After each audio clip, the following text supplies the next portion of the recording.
Hello बच्चों, चलिए प्रश्न को प्रारंभ करते हैं। यदि किसी ऊष्मागतिक निकाय में 50 जूल ऊष्मा देने पर निकाय द्वारा 30 जूल कार्य किया जाए तो निकाय की आंतरिक ऊर्जा में परिवर्तन होगा। ठीक है, तो सबसे पहले प्रश्न की मुख्य अवधारणा समझते हैं। प्रश्न की मुख्य अवधारणा क्या है? मुख्य अवधारणा तो जैसा कि हम जानते हैं कि जब भी हम किसी भी ऊष्मागतिक निकाय की बात करते हैं तो वहां पे हम ऊर्जा संरक्षण लगा सकते हैं। ऊर्जा संरक्षण, और ऊर्जा संरक्षण को हम जिस फॉर्म में इस्तेमाल करते हैं, उपयोग करते हैं, वो हमारा होता है ऊष्मागतिकी का प्रथम नियम, प्रथम सिद्धांत बोल दो या फिर प्रथम नियम बोल दो।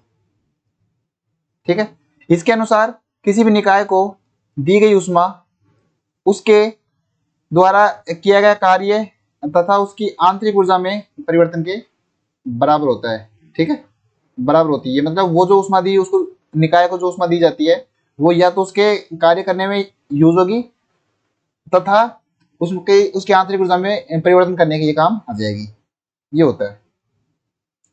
अब प्रथम सिद्धांत को लेते हुए हम अपना प्रश्न, हाँ, और यहाँ पे एक चीज और, जब भी निकाय द्वारा कार्य किया जाएगा, निकाय द्वारा जब भी कार्य किया जाएगा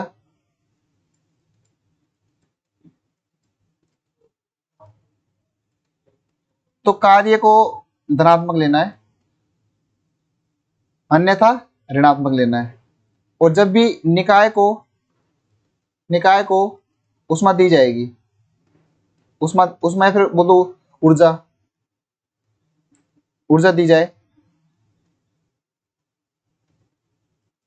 तब जो ऊर्जा होती है वो हम धनात्मक लेते हैं। इन बातों को ध्यान में रखते हुए अपना प्रश्न हम हल करने का प्रयास करते हैं।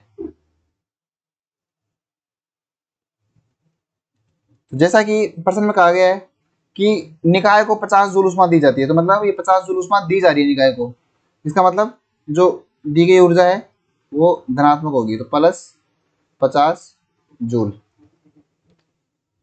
इसको पाके निकाय 30 जूल कार्य कर रहा है, मतलब निकाय कार्य कर रहा है, तो इसका मतलब किया गया कार्य धनात्मक होगा 30 जूल।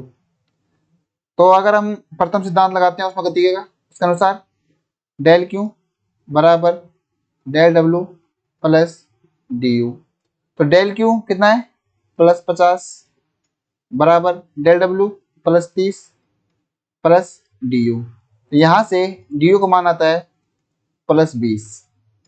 तो जब भी किसी निकाय को 50 जूल ऊष्मा दी जाती है और अगर वो 30 जूल जो ऊष्मा है वो कार्य करने में खर्च कर देता है, तो बची हुई 20 जूल ऊष्मा उसकी आंतरिक ऊर्जा में परिवर्तन के काम आएगी। तो इस प्रश्न का उत्तर 20 जूल होगा, ऑप्शन नंबर ए।